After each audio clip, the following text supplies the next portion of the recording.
Hey guys. So today I want to talk about using the video portion of your podcast.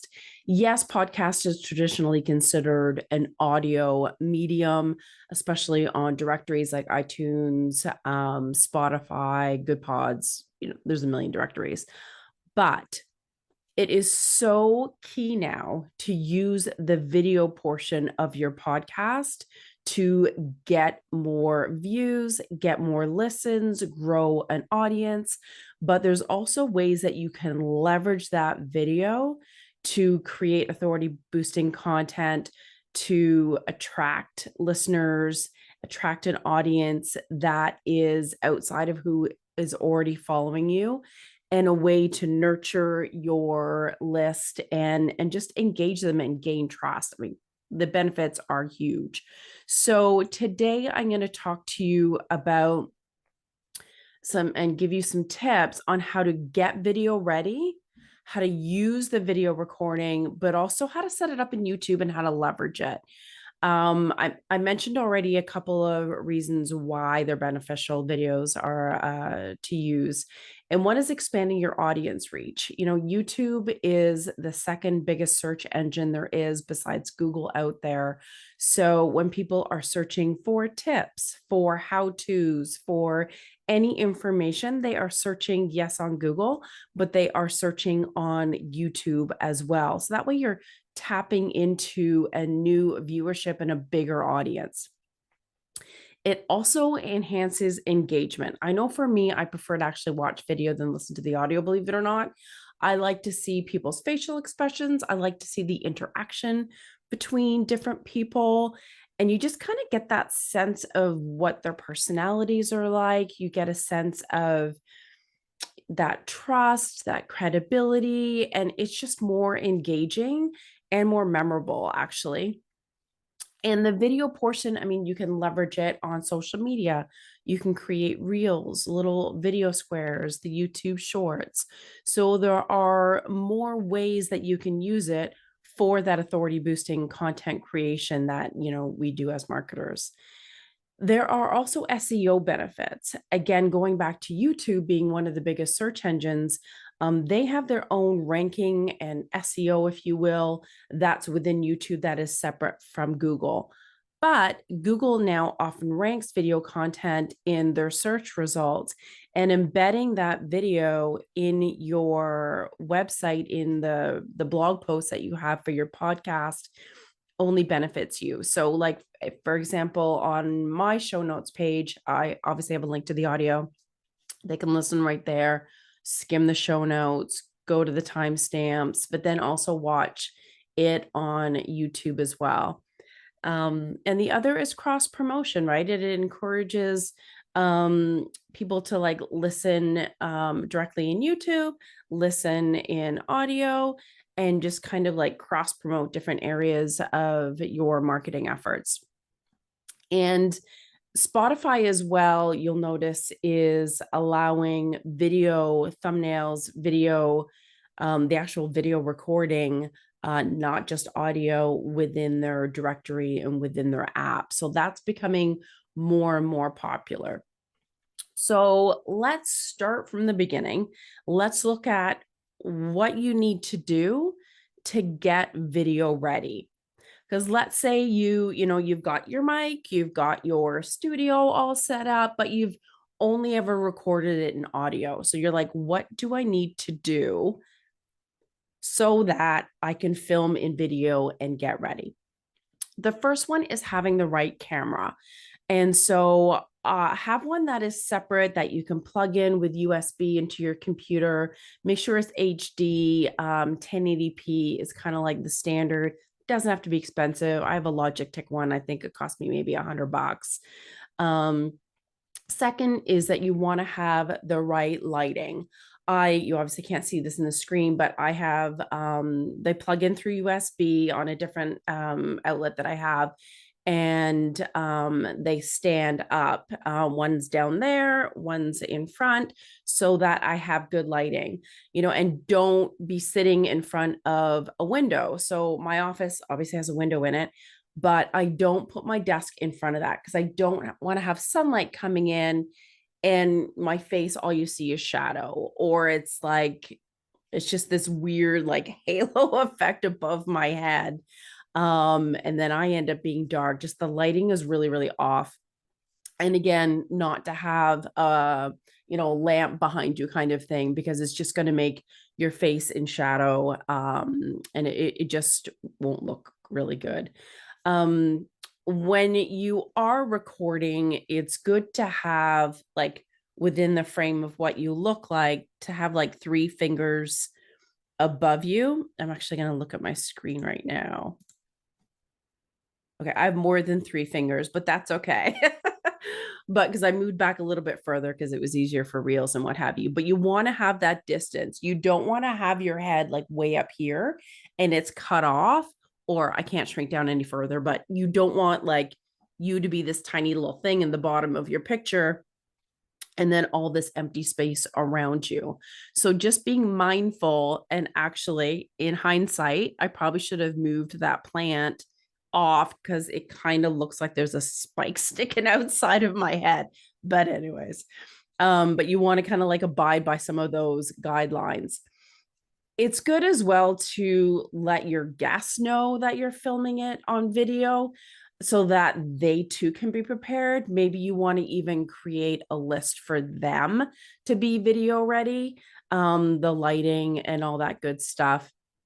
If you don't have, shelving unit, I don't know, pictures and what have you behind you, you can use Zoom virtual backdrops. They're great as well. Just don't, again, have like a couch or like a messy living room or like a kitchen behind you or something like that. You want to make sure that it's like crisp, it's professional, it's clean. Even a blank wall behind you is really super boring. So there are different ways, if you don't have the perfect office space, that you can use those Zoom virtual backdrops as well, just to make it look really professional.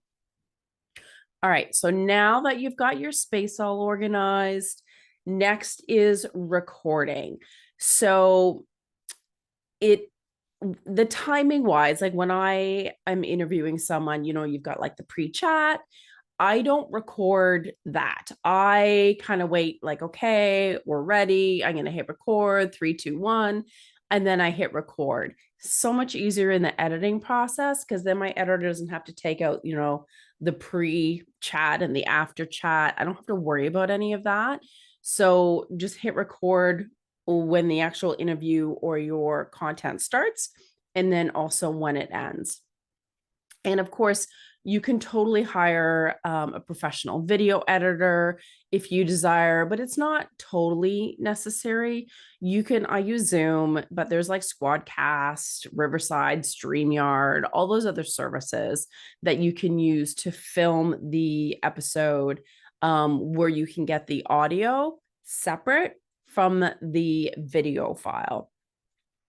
And then also think about what view you want in it. You can have gallery view where, both people are like side by side. You can have the speaker view where it only focuses on the person that's speaking. And then, when the other person speaks, you only see their head. So just thinking about how you want it to look, when it's done recording. Zoom, unfortunately, it does have the people side by side. I upload it into Canva and I'm able to like cut those black bars off. But when you're creating video like clips or reels, it has like a black bar on the top and the bottom, and it's kind of frustrating, kind of ugly, but that's good to know. And internet, right? Like make sure your bandwidth is enough to handle recording of that audio and the video. So you don't want it to be all like pixelated and super glitchy. Now, I alluded to Canva. I also alluded to using a video editor. So you can put your video into Canva, format it with your branding. You can even add like another video that's like more like an ad with a lead magnet at the end of it, your beginning screen, end screen, all that kind of stuff.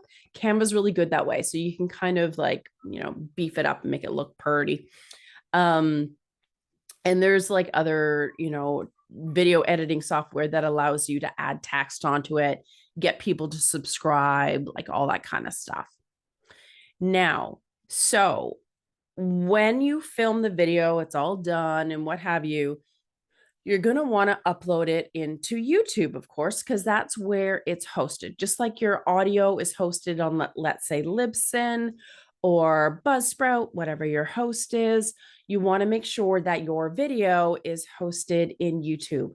Again, YouTube is that bigger search engine, right?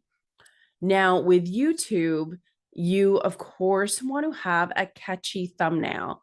You can totally use your episode art that you're creating for your website, or you can create something that's different, attention grabbing. Make sure that you're using high quality images on there, that the text is easy to read. You don't need to have all the extraneous information like the episode number, and you just don't have too many text on it, right? You kind of think about what grabs your attention when you are in YouTube. Yeah, so you can totally do different thumbnails, but you want to make sure that you have one. Now, this is a good segue to talk about how to optimize your video in YouTube. So, you want to make sure that the titles in YouTube are clear, concise, relevant keywords. It's okay if the title in YouTube is slightly different than the title that you have of the podcast episode in iTunes or all your other directories, because you do want to make sure that your title, your description is keyword rich. So, and I use I use an app called TubeBuddy that helps me pick keywords, do that research, especially for the tags and different tips on how to optimize it. Again, thinking about how people are searching for information. What are they typing in? What are they looking up? How to this? Why this? So to have those keyword phrases that are optimized for your audience. And again, you want to make sure that one of those keywords is in the title. So you'll see in mine that I often slightly rejig the title sometimes to fit in one of those keywords. And please give a detailed video description. You can put in your show notes in there. I usually just put like a summary and then bullets of like key moments or bullets of some of the key things that are covered in the episode, just so when someone's looking at it, it's really easy to understand for them what is in that video. And honestly, you have up to like 5,000 characters or something in the YouTube description. The more information that you put in there, the better. And don't forget to put information about you, your company, one of your lead magnets, how to get in touch with you, how to, check out your podcast on your show notes page, whatever that may be. It's just such a good opportunity to have those call to actions and to convert people from YouTube over to your website and get them on your list. When you're doing the videos, encourage engagement, likes, comments, shares, because part of the beauty of YouTube is that you can actually connect with your audience. People can comment, you can comment back, you can see who's actually liking that episode and who's listening, who's watching. And you don't get that in a lot of directories at all. So to be able to connect with your audience is amazing. And so when people are commenting, make sure that you're replying to them, give the love back, so to speak, and kind of create that conversation. Another part of the optimization process is making sure that your podcast, those videos, are in its own playlist. So name it the name of your podcast, obviously. And YouTube now, of course, is not in Canada, though, which is really annoying. YouTube in the States now has YouTube, podcasts.